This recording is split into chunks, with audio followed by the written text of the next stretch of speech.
दोस्तों, आज एक भूतिए खजाने के बारे में बात करेंगे। कहते हैं कि देने वाला जब भी देता है, देता छप्पर फाड़ के है। पर ये जो देने वाला है वो ईश्वर की ओर इशारा कर रहा है।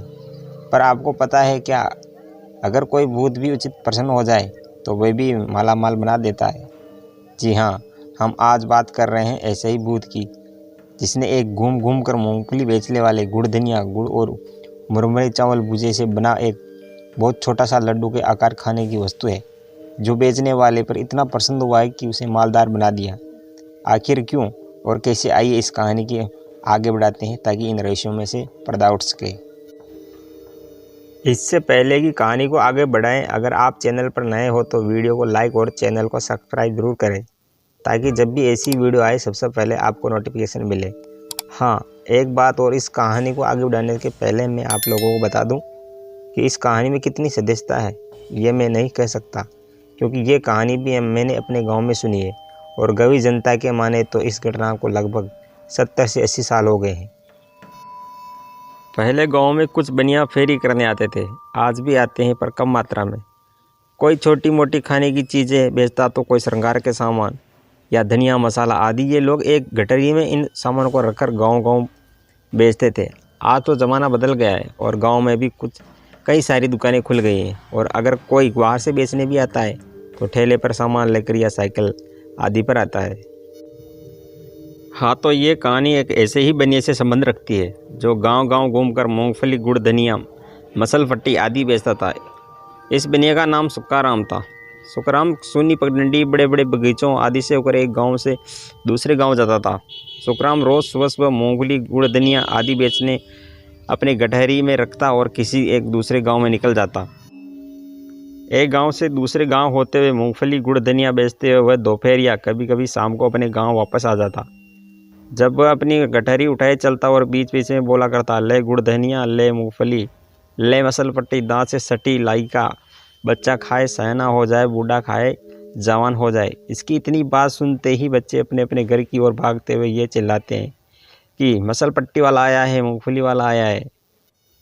इसके साथ ही वे अपने घर में घुसकर छोटी छोटी डलियों में या मिट्टी के बर्तनों में दान लेकर आते और मूंगफली गुड़ धनिया आदि खरीद कर खाते थे। एक दिन की बात है, गर्मी का मौसम था और दोपहर का समय। लू इतनी तेज चल रही थी कि लोग अपने अपने घरों में ही दुबके पड़े थे। इसी समय सुखराम अपने सिर पर गठरी उठाए हमारे गांव से पास के गांव में खेतों के मेड़ से होकर चला। कहीं कहीं तो इन मेड़ों के दोनों तरफ से 2-2 बीघा केवल गन्ने के ही खेत रहते थे। अकेले इन मेड़ों से गुजरने में बहुत डर लगता था। कमज़ोर दिल आदमी तो अकेले या कर दोपहरी या शाम को इन मेड़ों से गुजरना क्या, उधर जाने की भी सोचकर घबराने लगते थे। हमारे गांव से वह पास के जिस गांव में जा रहा था उसकी लगभग दूरी 1 कोस यानी 3 किलोमीटर है, और बीच में एक बड़ी बारी है। इसे हम लोग आज भी बड़ी बारी के नाम से पुकारते हैं। यह बारी इतनी घनी है कि दोपहर में भी इसमें अंधेरा जैसा माहौल रहता है। इस बगीचे में आम के पेड़ों की अधिकता ज़्यादा है, पर इस बारी के बीच में एक बड़ा बरगद का पेड़ भी था। सुखराम इस बगीचे में पहुंचकर अपनी गठरी को उतारकर एक पेड़ के नीचे रख दिया और सोचा कि थोड़ा आराम करने के बाद आगे बढ़ता हूँ। वह वहीं एक पेड़ की थोड़ी ऊपर उठी जड़ को अपना तकिया बनाया और अपने गमछे को पीछा कर आराम करने लगा। उसको पता ही नहीं चला कि कब उसकी आंख लग गई। अचानक उसे लगा कि बगीचे में कहीं बहुत तेज़ आंधी उठी है और डालियां आदि के टकराने से बहुत शोर हो रहा है। वह उठकर बैठ गया और डालियों की टकराहट वाली दिशा में देखा। अरे हाँ, वहाँ जहाँ सोया था वहाँ से कुछ ही दूरी पर 2 पेड़ की डालियाँ बहुत तेज़ी से नीचे ऊपर हो रही थी, और कभी कभी इन डालियों के आपस में टकराने से बहुत डरावनी आवाज़ें निकल रही थी। अगर कमज़ोर दिल आदमी अकेले में ये देख ले तो उसका दिल मुंह में आ जाए, पर सुखराम को तो ये आदत थी। वह मन ही मन सोचा कि शायद भूत आपस में झगड़ा कर रहे हैं या कोई खेल खेल रहे हैं। वह डरने वालों में से नहीं था, पर वह लेटे लेटे इन भूतों की लड़ाई का आनंद लेने लगा। पर उससे कोई भूत दिखाई नहीं दे रहा था, बस हवा ही उन पेड़ों के पास में बहुत ही डरावनी और तीव्र बह रही थी।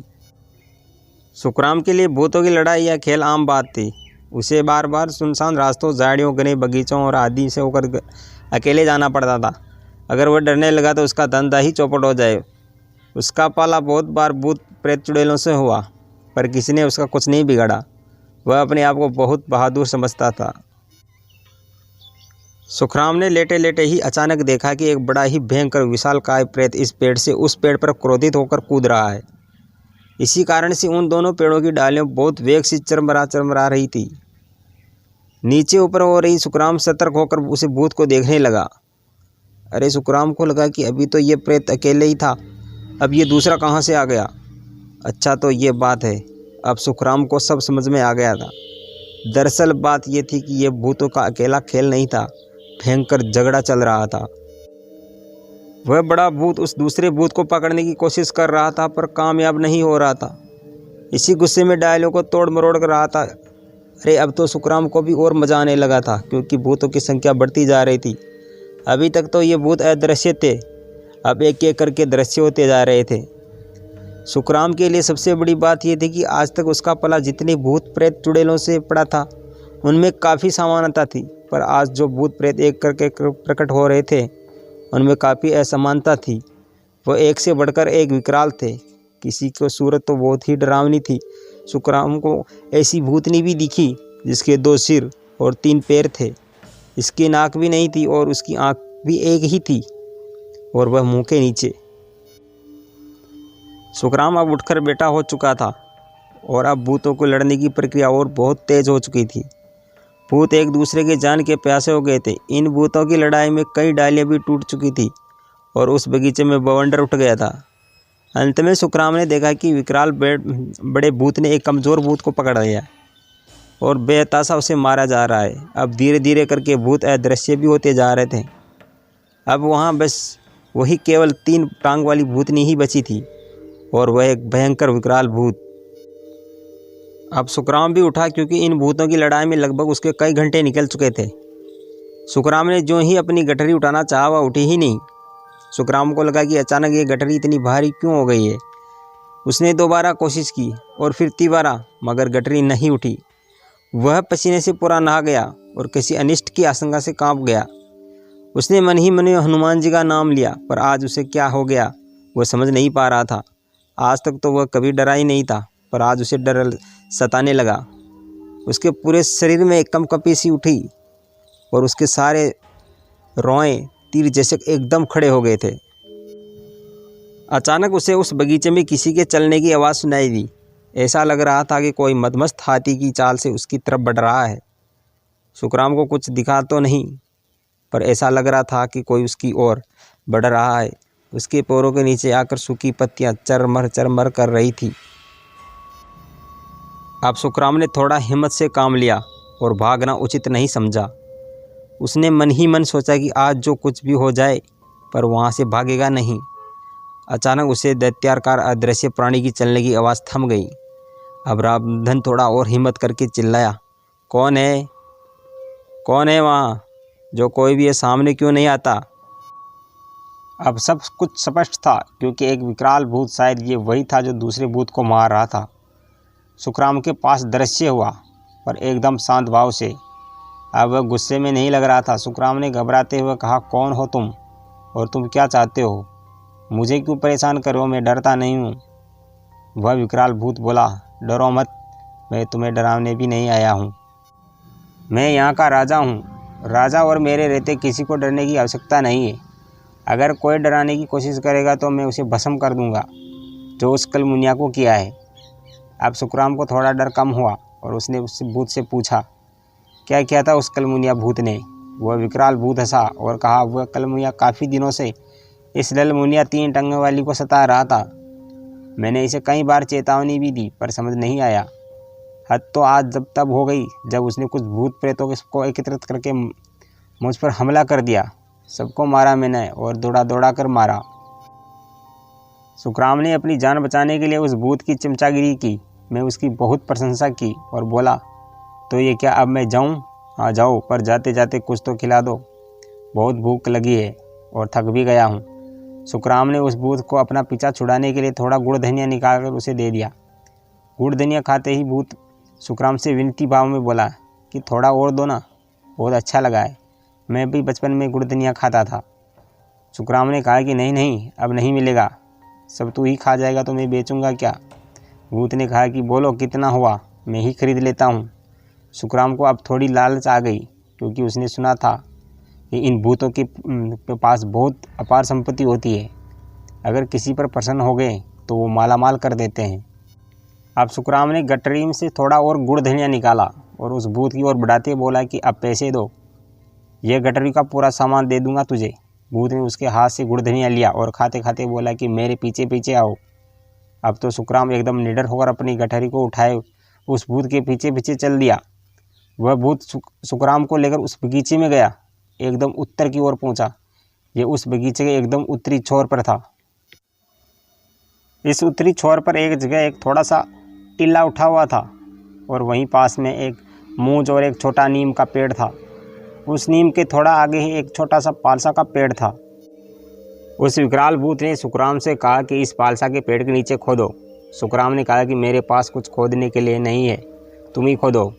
सुखराम की बात सुनकर वह भूत आगे बढ़ा और देखते ही देखते और विकराल हो गया। उसके नाखून सर्पों की तरफ बड़े हो गए और उन्हीं नाखूनों से वह उस पालसा के पेड़ के नीचे खोदने लगा। खोदने का काम ज्यों ही खत्म हुआ त्यों ही सुखराम ने उस गड्ढे में झांक कर देखा। उस गड्ढे में एक बटुला दिखाई दिया। अब तो वह बिना कुछ सोचे समझे गड्ढे में प्रवेश करके उस बटुले को बाहर निकाला। बटुला बहुत भारी था। उसने बटुले के मुख पर से ज्यों ही ढक्कन हटाया, उसकी आंखें खुली की खुली रहेगी, क्योंकि बटुले में पुराने चांदी के सिक्के थे। वह बहुत प्रसन्न हुआ, अपनी गठरी में जो सारा सामान नीचे गिरा दिया और भूत को बोला अब सब खा जाओ। भूत खाने पर टूट पड़ा। इधर सुखराम ने उस बटुले को सारा माल अपनी गठरी में रखा और उससे ढककर तेजी से अपने गांव की ओर चल पड़ा। गांव में पहुंचने के एक हफ्ते बाद ही लगा कि सुखराम की लॉटरी लग गई है। उसने अपने मड़ई के स्थान पर लिंटर बनवाना शुरू किया और धीरे धीरे करके मूंगफली और गुड़ धनिया बेचना का धंधा ही बंद कर दिया। सही कहा गया कि देने वाला भूत जी जब भी देते हैं देते छप्पर फाड़ करे।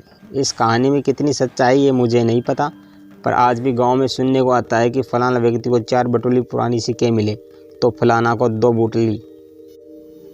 कुछ लोगों का ऐसा मानना है कि पहले कुछ लोग खानाबदोश जीवन जीते थे, तो वहीं कहीं कहीं महीनों सालों तक डेरा डालते थे।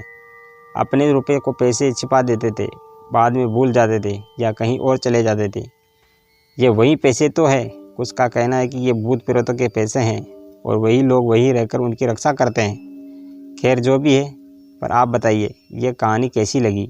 अच्छी लगी हो तो वीडियो को लाइक और चैनल को सब्सक्राइब ज़रूर करें ताकि ऐसी मज़ेदार